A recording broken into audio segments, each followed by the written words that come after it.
bëgg a wax ak sama moroomu jeunes yi ñu xam ni dafa am suñu maam Seydina Seydi Cheikh Ahmed Tidiane Sy Al Maktoum dafa ni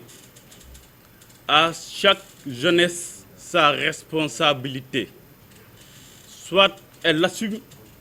soit elle la fuit, demain l'histoire nous jugera. Et donc à cette jeunesse je leur dis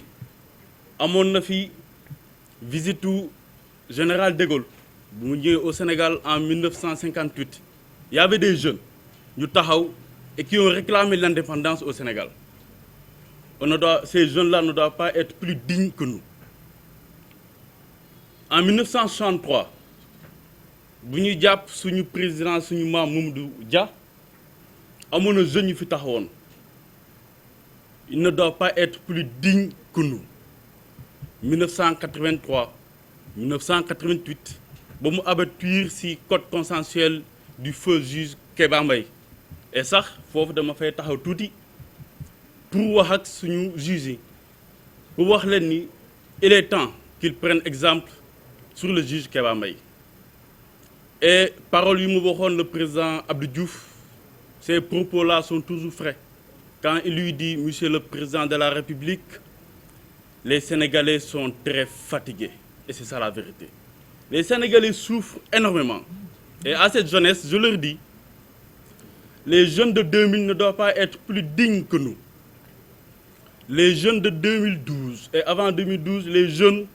du taxaw buntu Assemblée nationale le 23 juin 2011, ils ne doivent pas être plus dignes que nous. En tout cas, man Mouhamadou Dieng et tous les jeunes yu nekk dans la coalition Yewwi Askan Wi, on n'acceptera pas que ces jeunes-là soient plus dignes que nous. Et nous avons une occasion, demain 8 juin 2022, Inch'Allah, de montrer aux Sénégalaises et aux Sénégalais que cette jeunesse de 2022 est digne et nous restons dignes. Dëkk bi metti na lool. Et nous avons énormément de respect pour la fonction de président de la République Macky Sall, pour la fonction de la présidente de la République. Nous avons énormément de respect pour la fonction de ministre de l'Intérieur. Mais nous aimerons dire à ceux-là qui occupent respectivement la fonction de président de la République, à savoir monsieur Macky Sall, et la fonction du ministère de l'Intérieur, à savoir Antoine Félix Diome. Car xam nañ ni ñu ngi seetaan en direct bu ñu fontoo am na loo xam ne c'est un long processus te duñ ko nangu. Le vendredi passé déposé woon nañu ñu indi seeni alibi suba mu neex leen mu nakari leen avec ou sans autorisation la manifestation se tiendra. Pas seulement pour la coalition Yewwi Askan Wi, pas seulement pour les listes, il faut que ça soit très clair. Parce que la philosophie,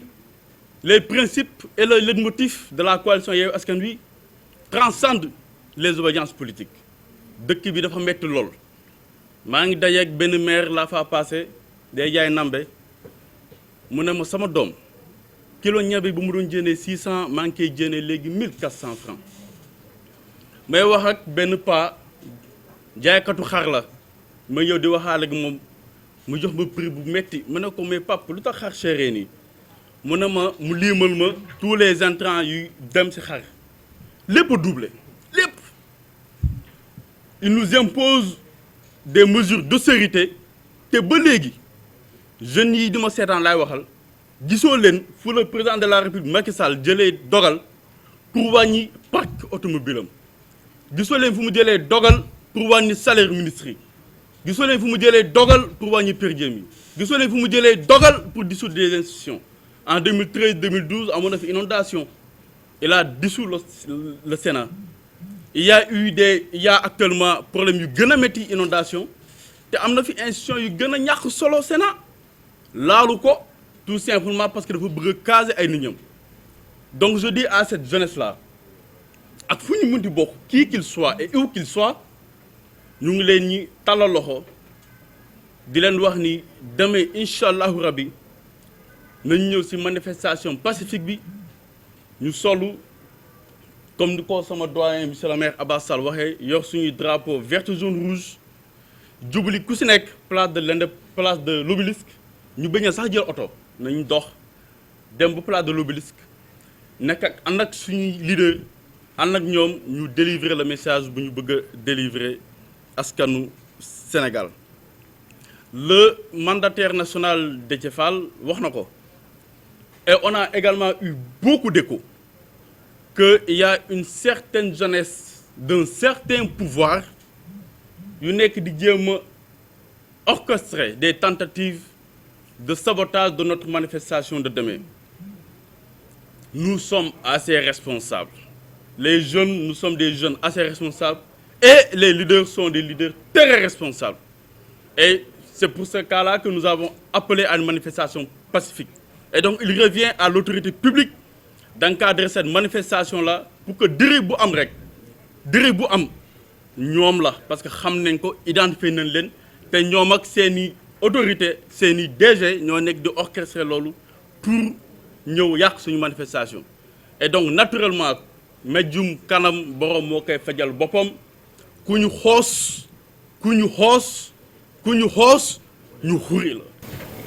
ñun suñu combat yëpp ak suñu marche pacifique yu ñu mës a def yëpp ñu ngi jot ay provocation d'ailleurs sax dama koy fi wax si ay xibaar jot nañ ni kii di Bamba Fall mi ngi recruter ay nervis pour attaquer ñu donc lenn rek laa koy tontu si loolu ak même commissaire Keita ex-commissaire Keita mi ngi préparer ay tentatives de sabotage pour suñu marche pacifique bu suba. ñun nag on a assez d'expérience politique ñun provocation taxul ñu jug suba. li tax ñu jug mooy on a un message à délivrer aux Sénégalais on a un signal à monter au président Macky Sall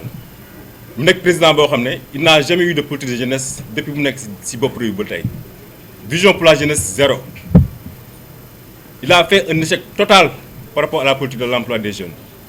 ba tey musul inquiété wu ci jeunesse bi musul jël des politiques yoo xam ne à part di leen woo ay conférence à part di leen dikk yoo xam ne musu ko gëm tout ce qui l'intéresse mooy xool nan la téye le pouvoir te moom su amoon gëm yàlla dëgg dina jox respect ak considération à la jeunesse aux étudiants ak tous les jeunes sénégalais parce que jeunes yi noo ko faloon en 2012 loolu xam na ko bu baax mais tey jeunes yi la njëkk toroxal par rapport à sa politique par rapport à sa stratégie. ñu nag kon mu ko waxee tout à l'heure rek suba incha allah c'est la fête de la démocratie ni ñëpp génn à partir de 9h. sont les couleurs nationales du pays génn accompagner nos leaders aller comme retour délivrer le message pour le Sénégal parce que tey je pense que tey li kuy jot am lépp ci un mois yi processus bi yëpp ngeen presse bi yëg ko suñu mandataire national mi ngi nii bépp processus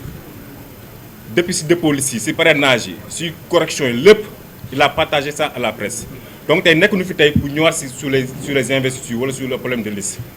li fi lu indi tey mooy woo Sénégal yi suba c'est la fête de la démocratie na ñëpp xëy na ñëpp jug surtout la jeunesse dem ànd ak suñu leader di gunge leen suñu paree nu nettoyer la place de la nation comme ni ñu ko tàmm defee képp ku ñu provoqué képp ku ñu saaga bu ñu tomber dans le piège en tout cas loolu lañ fi doon comme message à la jeunesse di ñaan rek yàlla yóbbu na si jàmm lépp lu tax ñu koy xeex par rapport à la démocratie suñu leader yi tey porté ko ñu nekk des références très responsables yàlla na suñu borom may na ko nu réussir ko ba 2024 incha allah kii nekk fii di rey démocratie Sénégal mu jugee fii keneen ñëw fii incha allah jërëjëf. Ibrahima Thiam je suis membre de la jeunesse de Yewwi Askan Wi président national aussi de la jeunesse patriotique du Sénégal merci.